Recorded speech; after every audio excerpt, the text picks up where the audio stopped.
Hi, everybody. Welcome into today's show here on JTV. It is July 2nd today. Already in July. I know. July 4th is already this weekend. Thank you to the Insurance Circle Agency. I'm David.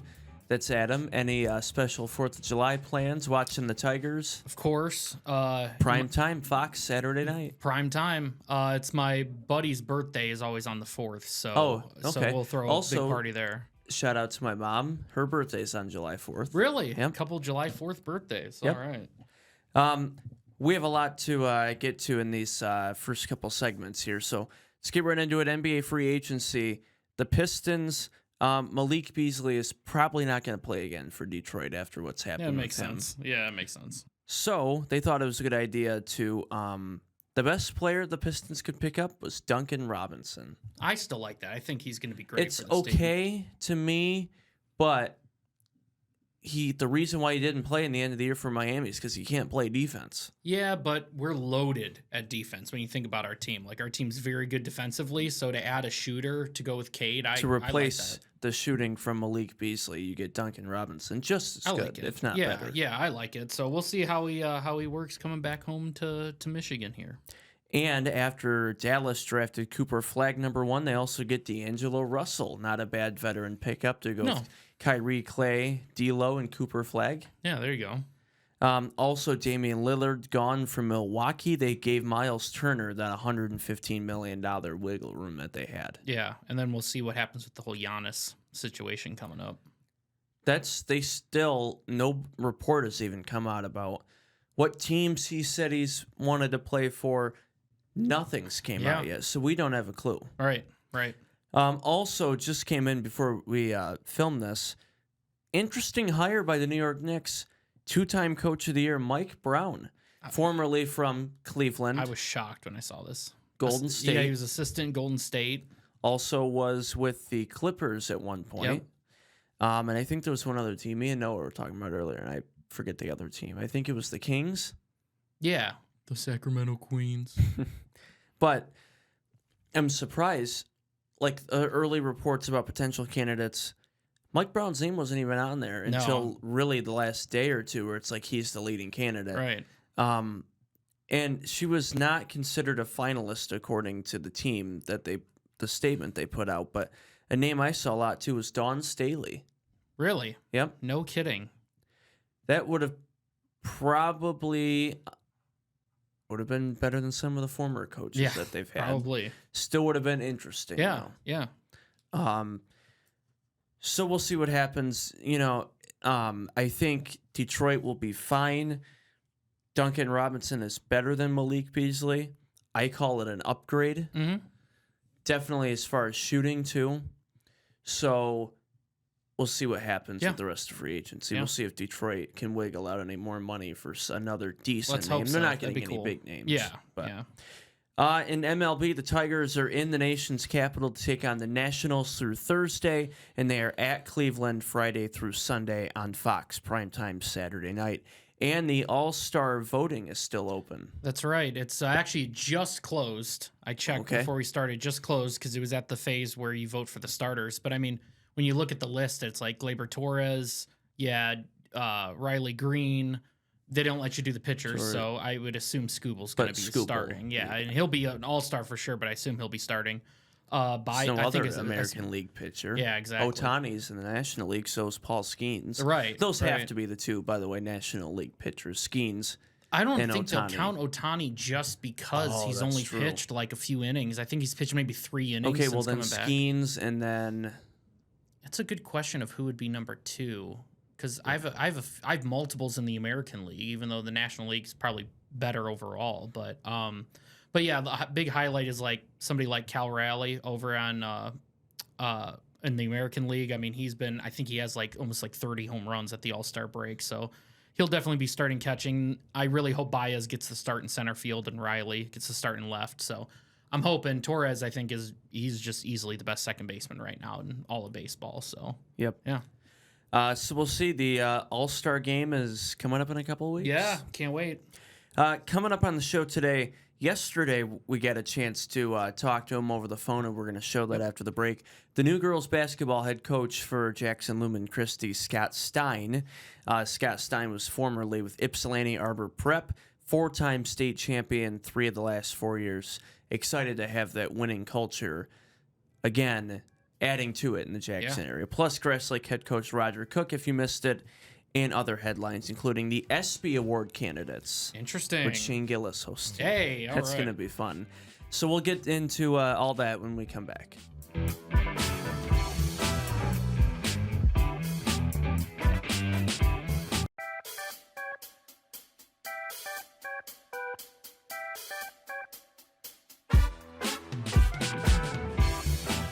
Hi, everybody. Welcome back here on JTV. I'm David Rice. That's Adam. Thank you to the Insurance Circle Agency, 269-200-2905, or anytime at myinsuranccircle.com.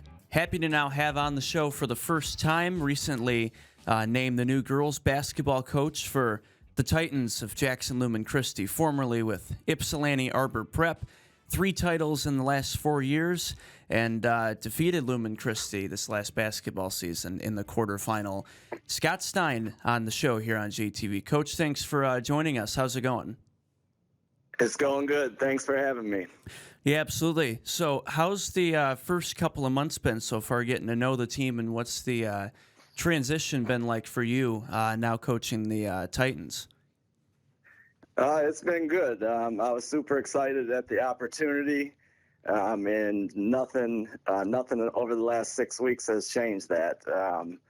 We had a pretty good June. A lot of our girls, pretty much all of them, are multi-sport athletes. So we had some girls missing throughout June, but overall, everybody got better. I think they're comfortable at this point with how we're going to play defense and some of the things we're going to do on offense. So it was a good month. Yeah, and when we heard that you were going to be the coach of Lumen Christi, we were extremely excited here at the station to hear that you're coming to Lumen Christi. What does it mean to you to take over this program, this like storied program? I just hope to add to the history. When you walk in the gym, when you walk in the dome and you see all of those state championships and runner-up banners up throughout the dome, it's pretty impressive, but there's no girls basketball one. So that's something that I look forward to. The school has a great commitment to the athletic programs in general. And that was really appealing when I was looking for something different. Absolutely.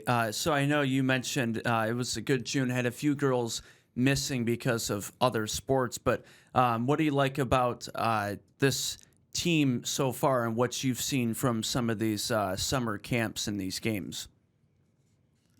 First and foremost, you can just tell there's a culture at the school. Even with our 8th graders that are going to be incoming 9th graders, they have worked hard and had great attitudes from the first time we've been in the gym. And I think that comes from most of those girls are all a part of winning programs, whether it be with soccer, with volleyball, track and field, softball. They are used to winning, and that's and they know how to win. So that's something we just are looking forward to building on. So how did this opportunity come about for you? I know a lot of success at Arbor Prep.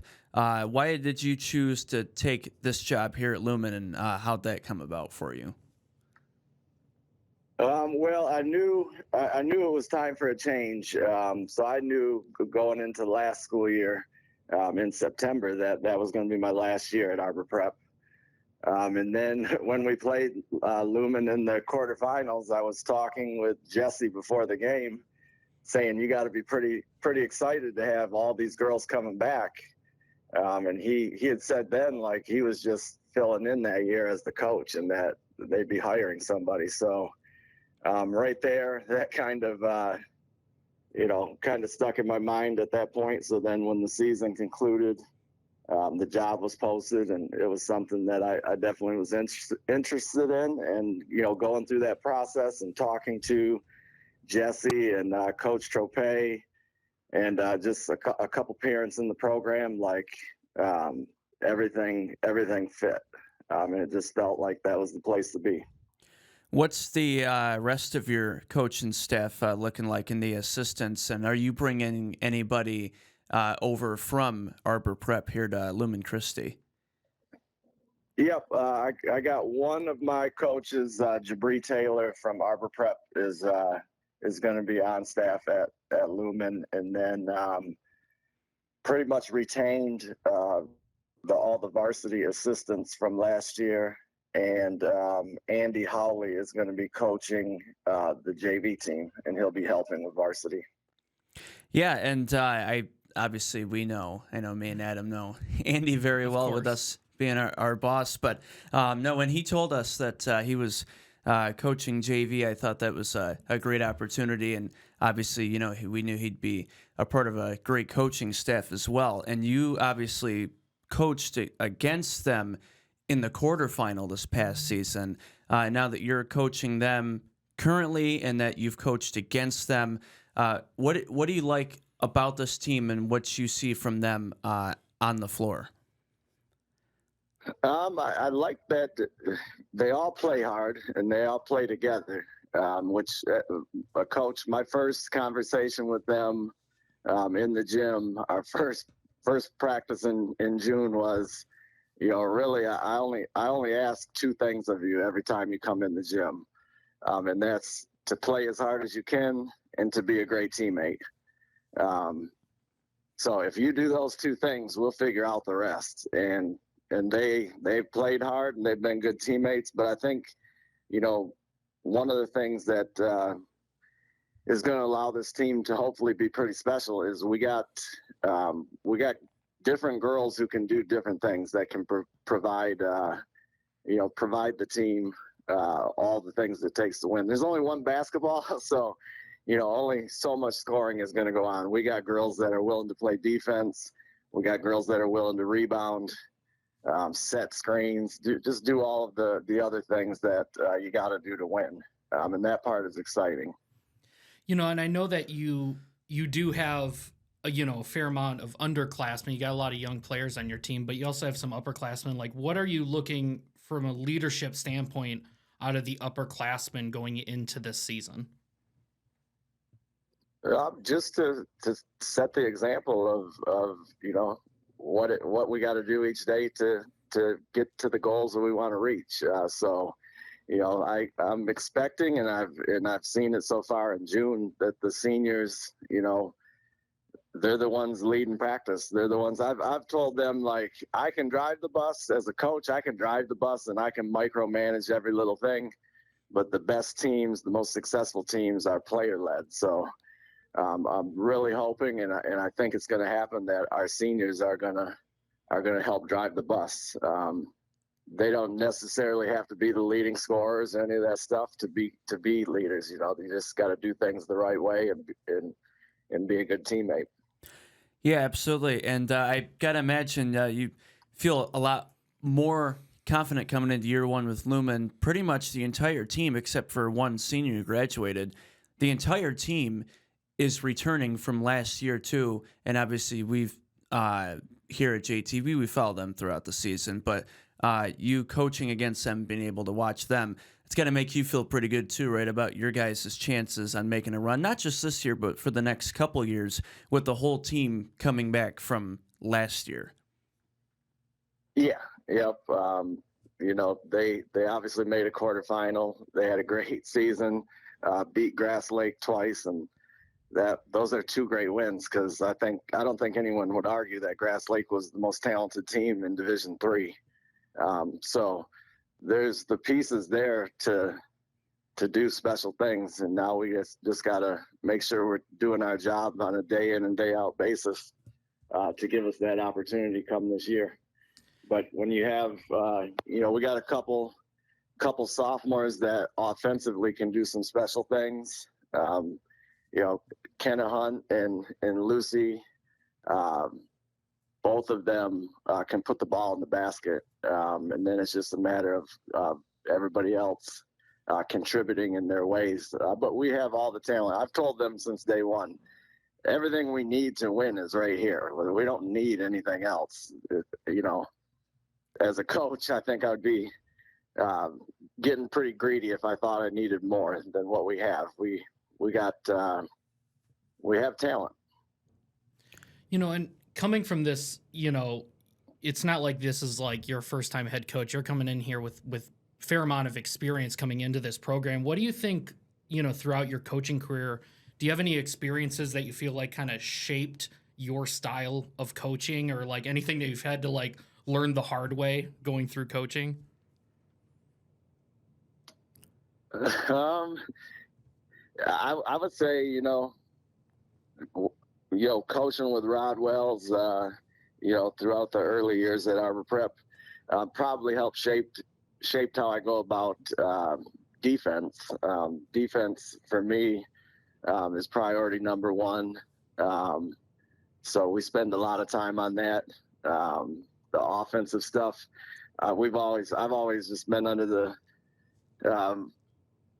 just kind of went with, if you give me everything I ask of you to do on defense, then I'm going to give you, freedom on offense. And I think this group, looking at all the groups that we've had over the years, this group has the ability to put the ball in the basket more so than some of the teams that we had at Arbor Prep. So it's just a matter of them committing to playing defense the way we want to play it. Because we're gonna be a ball pressure team. We're gonna be on the line, up the line, denying passes, making people over dribble, hopefully.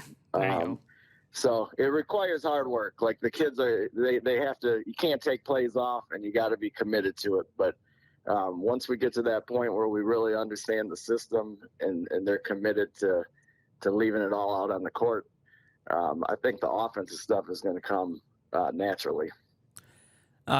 Four-time state champion, 3 in the last 4 years. What do you think has been the key to that success at Arbor Prep? And then what do you hope to bring from there to try to continue that success and hopefully get that first banner and more here at Lumen? I mean, what I hope to bring would be, I don't really think there's any coaches throughout the state that watch any more basketball than me that are any more up to date on teams and players throughout the whole state.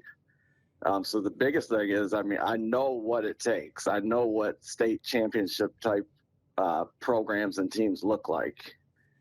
So knowing that, like, I know the things we need to work on. I know what we need to get better at.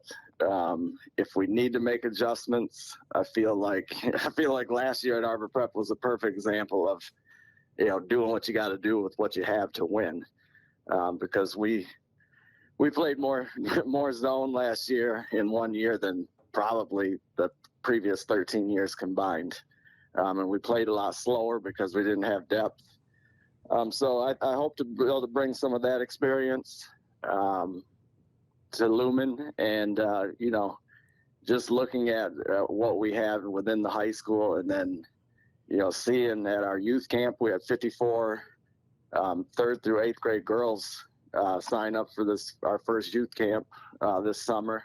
Seeing the talent that we had in the gym there, like I'm hoping we can do the same type of thing at Lumen that we were able to do at Arbor Prep.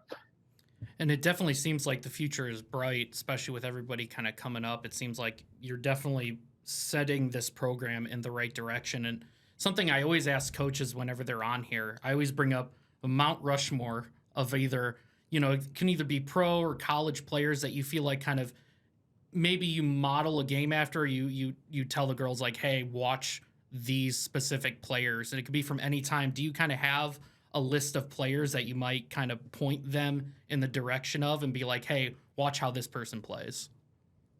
Yeah, we've done that. I've done that in the past, for sure. I really haven't gotten into those conversations yet with any of our girls because this last month has really been getting to know them and what their strengths are, what their weaknesses are. So before I can really have that conversation with them about, watch this person, try to model this, like these are things you can work on. I really have had to learn where each of these girls are at. But that is something for sure that will happen in the future. Do you have anybody like in the top of your mind, even thinking of like when you were, watching basketball, early on, anybody that you were a really, really big fan of watching? For me personally? Yeah. For me, I mean, growing up, I guess people would say I was a shooter. So for me, like watching the Pistons back in the day, Joe Dumars was always one of my favorites. I always wore number 32 because Magic Johnson was one of my favorites. There you go. Just the way he played the game with joy and passion and made all of his teammates better and he could do everything. So that was something, those were two players that I definitely looked up to. And that's what it's all about with Magic Johnson. I mean, that's perfect. That's exactly how you want to play the game. Yeah. And I'm a huge Michigan fan. So, there you go. Yeah. Him being a Spartan, but you still got to love him. Of course. Yeah. So again, congratulations on the new job at Lumen Christi and all the success that you've had at Arbor Prep. I know we're definitely looking forward to doing a couple of the girls' games live on JTV this upcoming season. And maybe we'll get to watch our boss, Andy, in the JV game. There you go. Before that, too. So, congrats, Coach, and thanks for joining us on the show. And we look forward to this season. Appreciate the time. All right. Thank you, guys. I appreciate it. Coach Scott Stein of the Lumen Christi Titans will be right back here on JTV.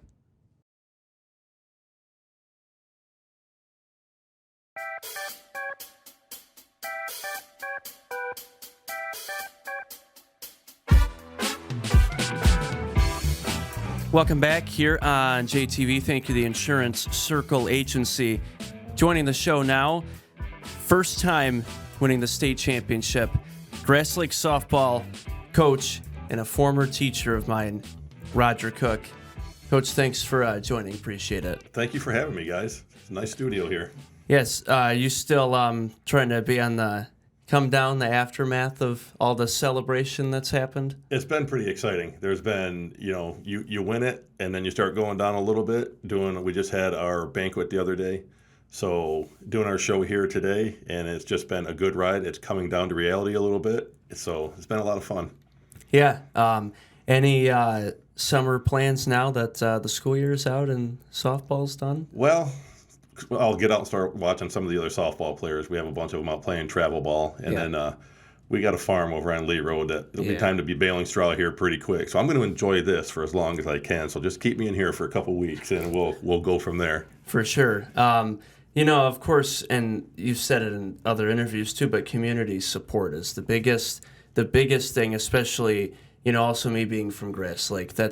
It's huge, and you guys had the celebration at the pavilion after, and people were lining up, the whole entourage with the bus, and they had the game on at Prate's Place. So I got to imagine for you and the team that support is the biggest thing. So I went to school at Grass Lake, as you know. I student taught at Grass Lake. I've coached at Grass Lake, and I'm now teaching at Grass Lake. And the community has always been number one. And just the pouring of, all the way from Rich Abrams and our maintenance crew, to our bus drivers, to our administration, Dr. Angel, Miss Byerly, they've all been, and Brian Zale, they've been so good about welcoming us. And then you come to the parade and you see all the rest of Grass Lake. My brother won the '88 state championship in baseball. So we've got people donating stuff to us. It's just been unbelievable. It's definitely a community win, not just about the girls. Yeah, and I know that's the biggest thing that you've talked about was it's not one person, it's not one player. They're all for each other, and I think that's really what made this work this year. People say you might have had more talented teams. I mean, we had the team we had last year with Olivia Turner and Riley Fitzpatrick and my daughter Aspen. That was a phenomenal team. Those are the foundations that build up, even for me, the learning experiences that you can transfer to your next team. These girls were just multi-athletes. We have Reese Lape, like I've said and mentioned in some of them, she's a basketball player, track star. Adeline Henson is a phenomenal volleyball player. Kennedy Collins, she's equestrian. And then you mix that in with other great kids who do play softball, and they just all come together and they gelled at the right time. Yeah. And then, you mentioned, too, after the quarterfinal at JC, you had other pitchers and players from the area helping you guys out, too. Du Bois from Hanover, Lucy Bivens from Northwest, which, by the way, I thought she should have been All-State when those names came out. I thought she was robbed She's for being good. All-State. Yeah, she was good. So, but you've had other players and pitchers from the area helping you guys out, too. How key was that? Oh, and Emily Underwood, who former graduate from Chelsea, now at Spring Arbor. We tried to match the speed and the pitches to what we might be seeing down the road, and it helped us. They're phenomenal kids. I mean, young, athletic talent right there. So they came in, they gave us as many reps as we could, and we didn't have to burn our own live pitching. So they were phenomenal. They did a great job for us. In fact, I give them a lot of credit. We have a really good area in softball. I know even at the district level, you had Columbia is a really good team in our conference, and they're going to be, for the next couple of years, they have a really good pitcher too. Hanover had a really good team this year. How were you guys able still to because you only lost one conference game, you split a doubleheader with Hanover, despite all this good talent in the conference in the area, how were you guys still able to just dominate through the schedule? So we have all the teams together now. There's, with Leslie, Homer, and Columbia, and Kylie Cochran over there at Columbia. She's working on a machine there. She's building. I saw her at all the games, the quarterfinals, the semifinals, the finals. She's got a machine coming up there, and she does a great job. Doug Du Bois there at Hanover Horton. So very good teams. I think we just look at it, one game at a time. It doesn't matter who the team is any given day. You just have to, you're being hunted because you've won the conference the last couple of years. Right. So just do the best you can. Try to keep them calm each game. And this group, you didn't have to work very hard doing it. They knew what they were playing for. They knew it was about the community, the team, and one pitch at a time. And I thought they did a really good job with that. Talking through the postseason run here a little bit, obviously won the district, and then you defeated Monroe St. Mary Catholic Central, which historically they're a really, really good program. And then you beat Columbia, Grass Lake versus Columbia three times in 1 year. I can't imagine that was easy either, obviously. And then playing the conference rival. Not only that, you played them for the conference championship, and then you played them again in the regionals. That's got to be really tough playing, and that's a really good team too. It's hard to beat a team obviously more than once, but beating them, 3 times is just credit to you guys. Weatherby is going to be she's already a phenomenal pitcher. Yeah. They're solid all the way around, and my goodness, that shortstop, they're just tough, and they're young, and I'm not so sure us being a little bit older, and then coming playing back to back might have had a little bit to do with that in that last one. But boy, they're a tough team. They're well coached, phenomenal team. So keep on going here with the postseason run. We get to the state title game. A lot of exciting plays in that final game too.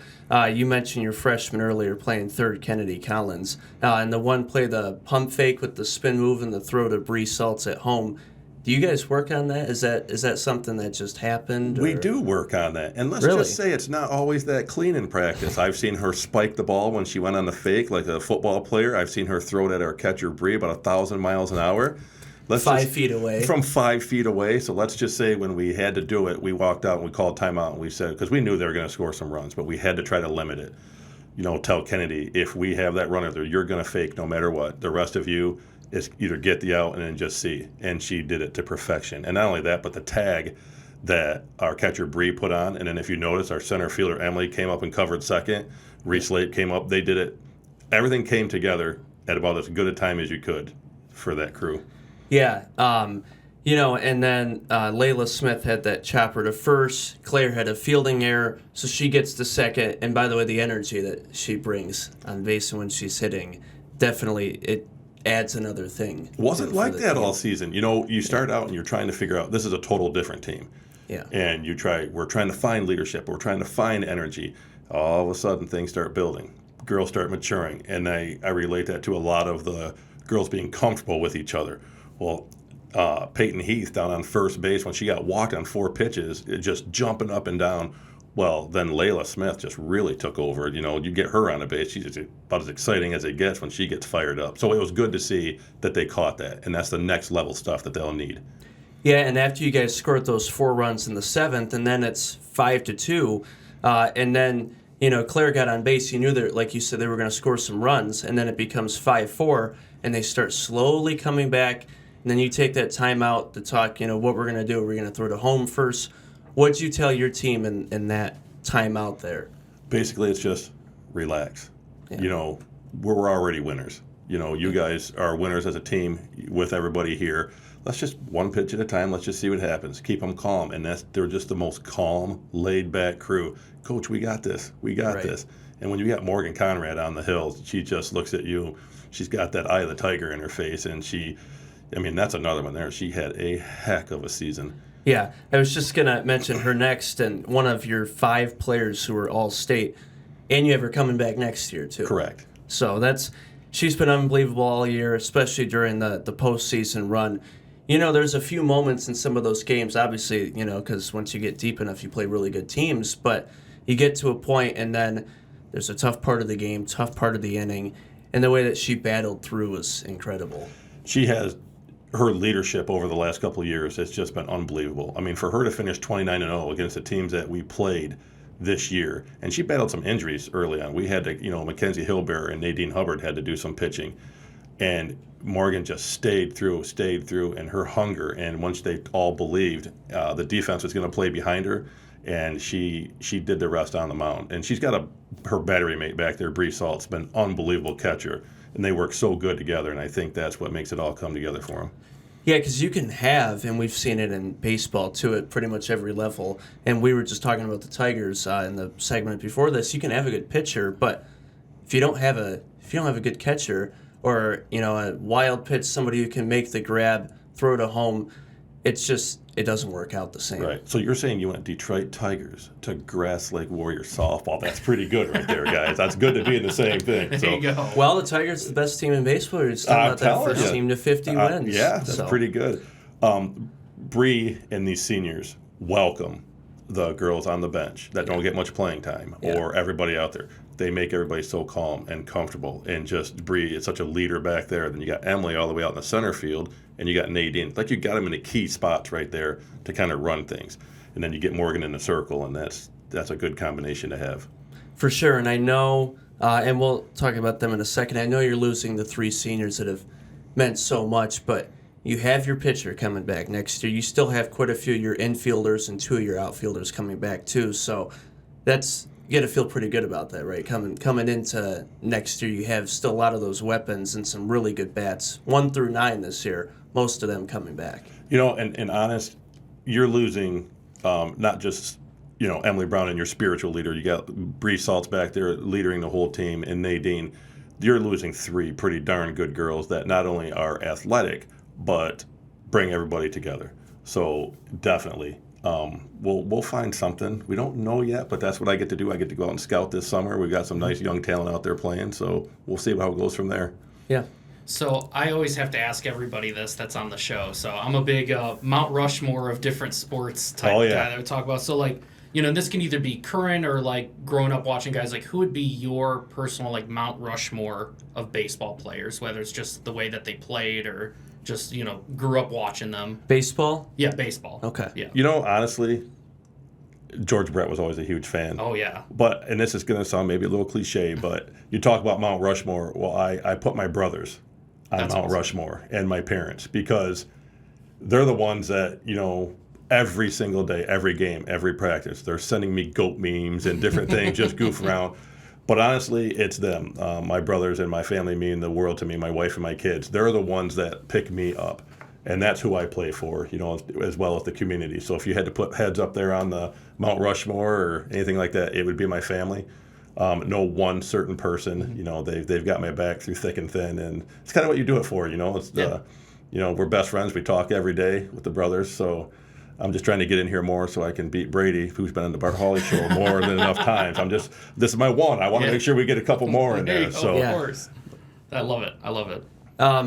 Now, I don't know if you also had this question, so maybe I'm stealing your question, No, but Mount Rushmore, putting you on the spot here, of softball, like in our area, all time, whether it's a coach or a player, somebody who maybe not just talent, but just somebody who has also made an impact on you too. If you had to make a Mount Rushmore of our area softball, yeah, there are some phenomenal coaches. As far as Grass Lake, Coach Joe Bechtel for me and Randy Cole, true inspirations right there, and Rod Hall. Yep. You look at the softball realm of things. I've got Al Roberts out there at Clinton, who, even answer all the questions. Barb Blair from Vandercook, amazing, and still we talk to this day. So there's so many coaches out there. Like, we're so close in the community, not just the Cascades, but I think I heard from the Cascades, the Big Eight, from all over. So believe it or not, Napoleon back in the day when we would just go head to head all the time, and Doug Richardson and I would be some really good battles. Oh, to be so competitive, and we'd argue with each other. Now we're really, really good friends. So Doug Richardson's another one too, throw in there. And like I said, there's a lot of other real good coaches that you learn from. And as a coach, you're learning. I'm learning. I'm still learning. Yeah. The mental game from the coaches, how to behave in the community, how to react with your kids. I mean, there's always so much. It's the head coach gets a lot of the credit, but there's so many other things outside of it that it wouldn't even be possible if it wasn't for these coaches and other people. Yeah, and it's the rest of your coaches on your staff too. Obviously, you wouldn't be able to do it without them. Oh, Anthony Brown and Mo Peterson and Mike Radka helped out this year. Mostly Anthony Brown calling the pitches. Maureen, my gosh, if she's not bringing food or sewing things or getting after the girls or being the mama duck, you got to have that, and they don't get enough of that credit. And then it goes on, when I first started coaching, we had like Steve Loveland and Scott Willis and people coming out of the fields with their work boots on, coaching bases for me. So it's a true grit. It's what you play for, the love of the community, and everybody who's there behind the scenes that builds up to that scene.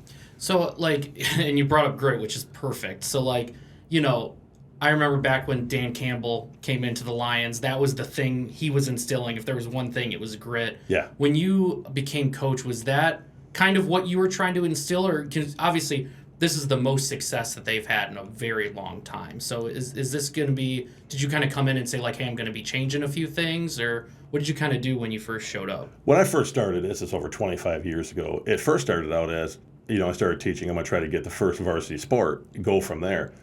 It's such a faster game than baseball. I mean, I always did baseball, football, basketball, but softball is fast. It is. And, start coaching these girls, and you see the character, and you see, man, these girls want it just as bad. So over time, it's just become my absolute favorite. It's instilling the grit comes with, we invite people to our practices. We have some people in Grass Lake going through some rough times. In fact, we had a cancer awareness game.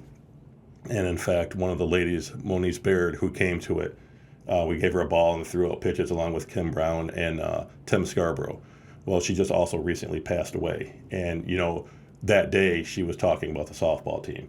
It's those things that give the girls the grit. Like, you know what? Win or lose, we're on this field. It's our playground. We're winning right now. We're family.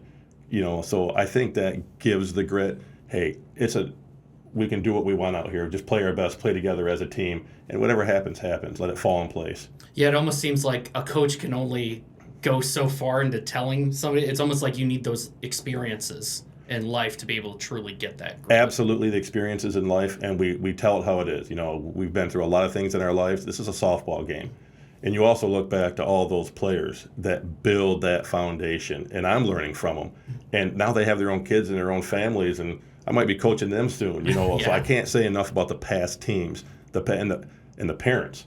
My gosh, the parents they're the ones that should get all the credit. They're the ones taking girls to travel ball. They're the ones that I get them for that 3 months. And what they've done with these kids have just raised phenomenal young ladies. And I couldn't be more proud of the parents as well as in the past of everybody who's helped out. Is there somebody, speaking of that, is there somebody that you can kind of think on this current team that's kind of been like the unsung hero that may not have been getting the headlines of always being there, but somebody who's been in there day in and day out putting in the hard work? You asked that, and we just had our banquet, and we have these awards that go to individuals: batting order, warrior award, leadership award, sportsmanship award. And I'm not kidding when you ask the players to vote for that. It came back where I think every player on the team was listed for those. So in the past you'd have like clear-cut winners. This one was just amazing because it was everybody. So I could go right around the corner from Mackenzie Hilbear, who doesn't say a word, but yet she goes out there at shortstop and she's flat out a bulldog. So her at shortstop, and she's one of the best around. To, like you said, to Layla, and then Nadine and Collins on the corners with Bree, and then my entire outfield. I mean, I can't say enough about Ava Hamp and Bryn Bell, Aubrey Damashik, and Chloe Hollifield on the bench. I mean, they bought into their roles. They could have complained. They could have quit. They didn't. They were phenomenal, getting foul balls, helping us out, running bases when we need to, jumping in. So you asked that question about an individual, and I wish I had one. But with this team, I don't. They're all of them. That's a true team. When you it think is. about it. I mean, that's 100%. That's a true team. And that's when I think back to just, in baseball history, some of my favorite baseball teams aren't the ones that are all star-studded. It's those teams that are true teams. We were just earlier talking about like the 06 Tigers, just like that group of guys that just works, you know. Is there I know this team is really special for you. Is there another team that you can think of in the past that's been like one of the more special groups that you've had? Obviously, I had my daughter for 4 years, and that helped, But honestly, I couldn't pick one team. I've just been absolutely blessed to have each team has its own character, and you as a coach have to adapt and adopt to that character of what that team is. I've had teams different where there'll be more individual, but they'll be athletic as all get out. But this team here may not have been the most athletic, but you go out to sit down for a few minutes and there's no space in between them. They're just all huddled up like some ducklings sitting there, and like, gosh, they just get it. So I wish I had an individual team, but it's in my 25-year career, it's all of them. They've all built to that state championship, and I know my team this year won the state championship. But that's why I can't reiterate more that it's a community past from everything state championship. I really mean that. There's just been really good groups. And that's what makes, I believe, high school coaching so difficult, is that like I feel like every 2-3 years, all the players are gone, whole new group, and then it's like your identity almost kind of changes a little bit with each team. So I know that must be one of the more difficult parts of coaching. Absolutely. And if, everybody else is celebrating the state championship, and I'm thinking already, okay, who do I have here? Who am I looking at now? What leadership do I have? And if I could give advice to anybody out there, for any players coming up, be coachable. Just be coachable, be good kids, and everything else will take care of itself. But that coachable aspect that's number one. You don't need the talking back. Even a dirty look or a down shoulder or a walk away, or did not have that this year. Whereas in the past, there might be a couple, but just be coachable. And this whole group, and that's why they were all coachable. There was no back talking. There was no nothing. Just fun kids to be around.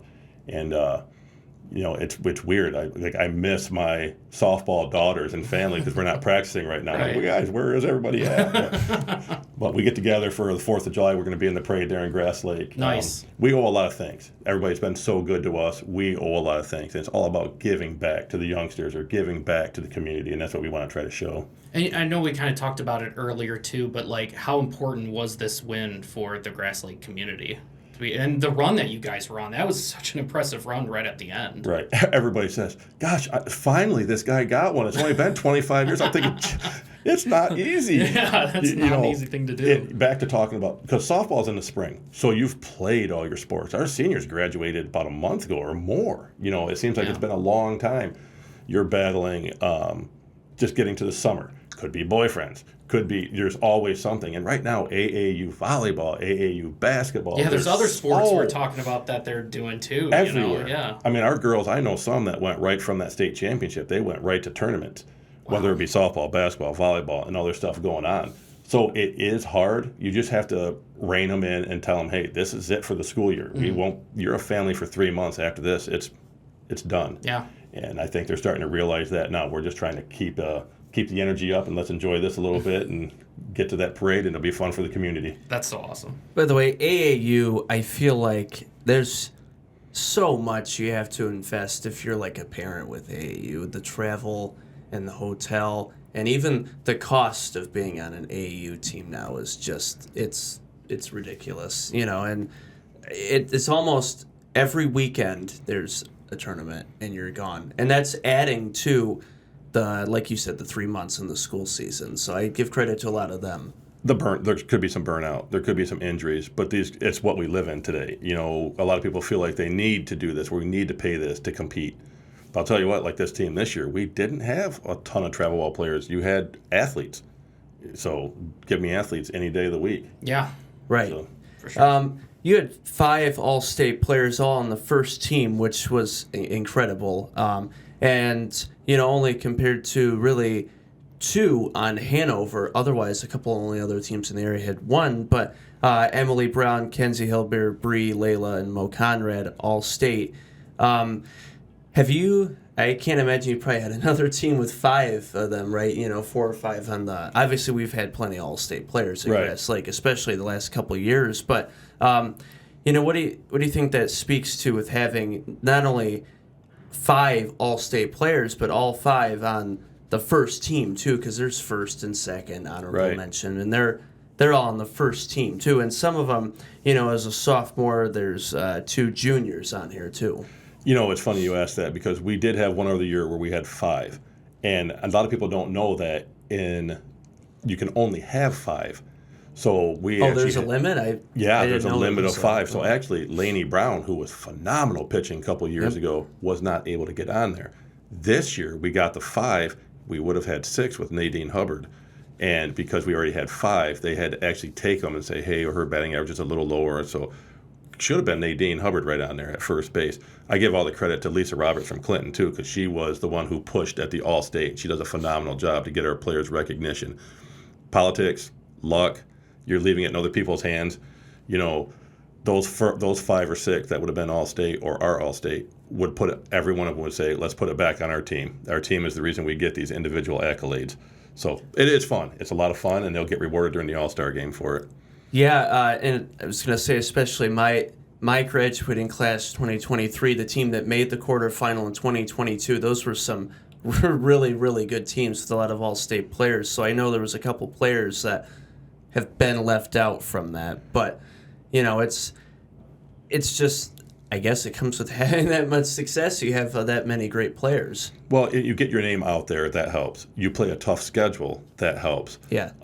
You have the right person directing them for the all-state meetings, that helps.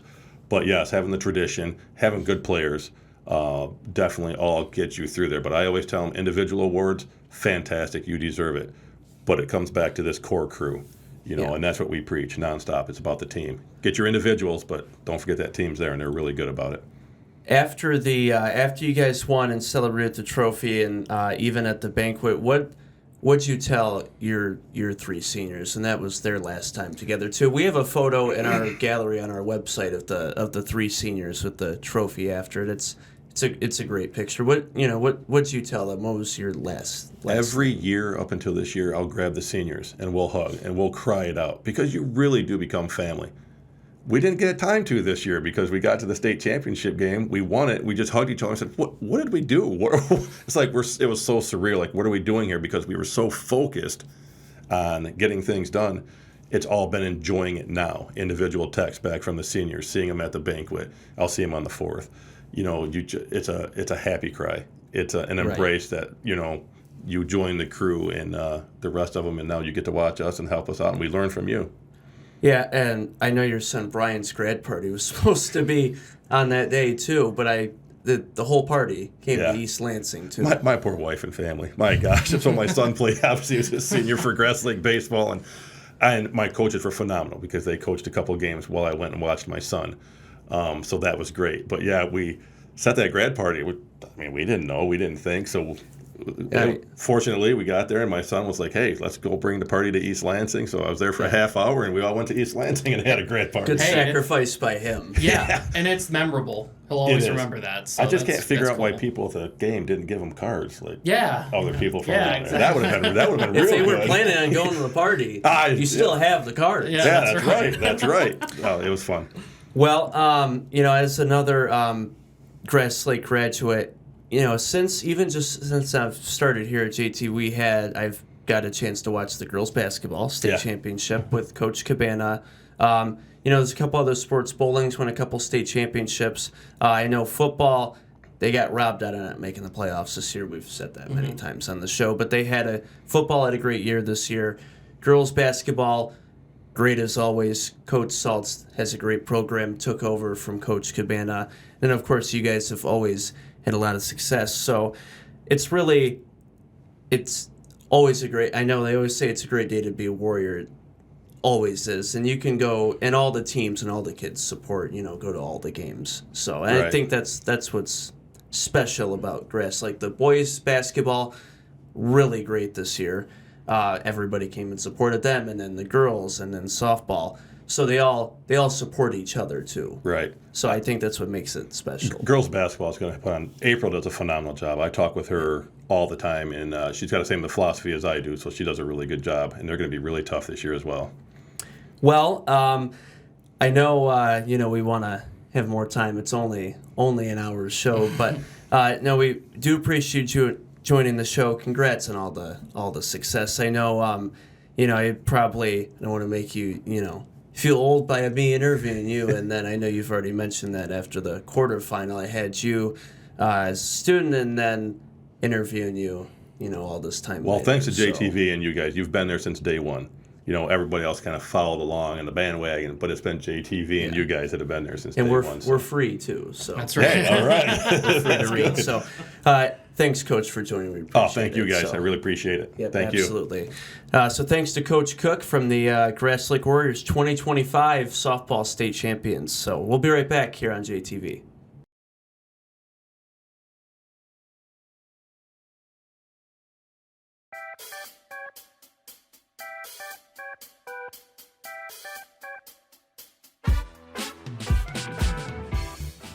Welcome back on JTV. If you missed both of those interviews or part of it, always go back to our page on the website too, jtv.tv. Before we go, other quick headlines here. The NHL is now giving the okay, and they are now allowing players in the NHL to play in the 2026 Winter Olympic Games, which will be in Italy this year. Didn't they already do that, though? Like, for a while, they've been doing that, I thought. I thought so. Yeah, so I don't know if they're just, like, re-allowing this to happen or something, because, like, I remember the days of the Olympics where it was, like, when the Red Wings were loaded, and it's like we had players for every single country, it felt like, especially with all of our European players. Right. Also, Detroit, the WNBA. That's cool. Will be back. I thought that was really cool. Hopefully it's the Shock. Yeah, again. and who knows if they come up with a different name. Hopefully it's not bad. But so they have 12, and then they just expanded to 13 this year with Golden State. They're adding Detroit, Philly, Cleveland. So by 2030 there will be 16 teams. Nice. And Sophie Cunningham from the Indiana Fever, the so-called protector of Caitlin Clark, her presser was interesting a couple days ago on during team shoot-around in the arena.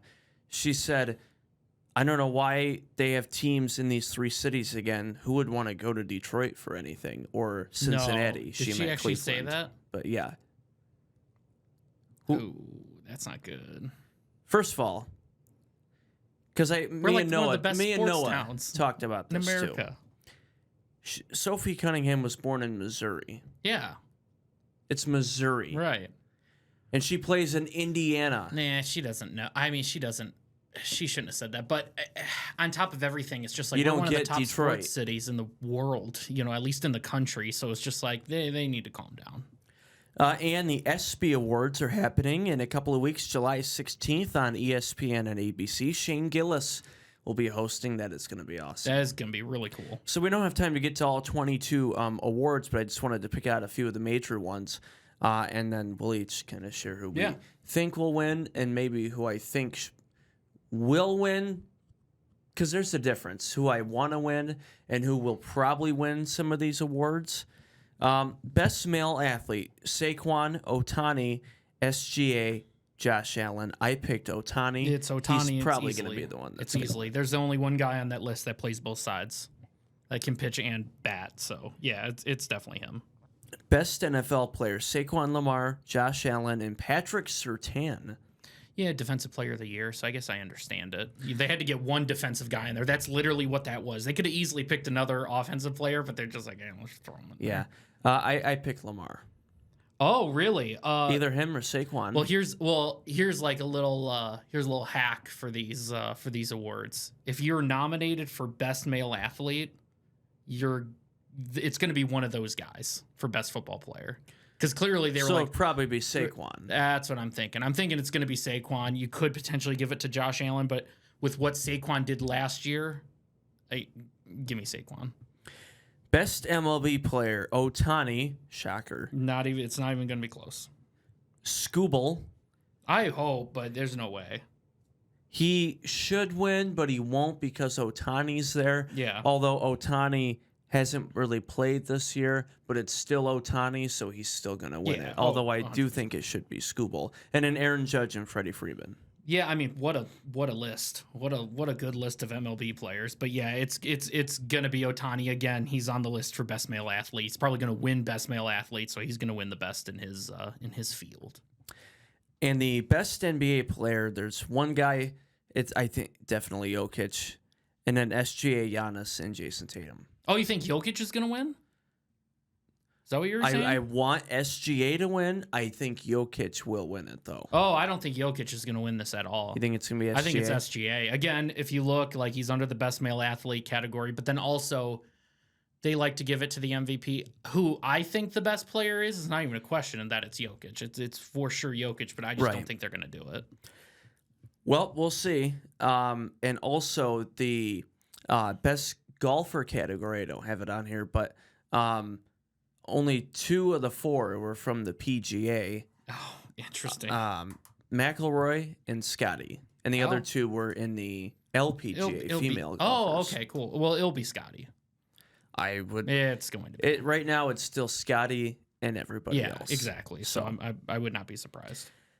Looking forward to it. We'll see what kind of joke Shane Gillis comes up with. Maybe funny. He'll come out as doing his Trump impersonation again. Piss a lot of people off by doing that. Enjoy your 4th of July. Go Tigers. That's Adam. I'm David. Thank you, the Insurance Circle Agency. Enjoy the holiday weekend. Going to be great weather, too. Hopefully it doesn't rain like it's supposed to. So we'll talk to you next week. Bye-bye.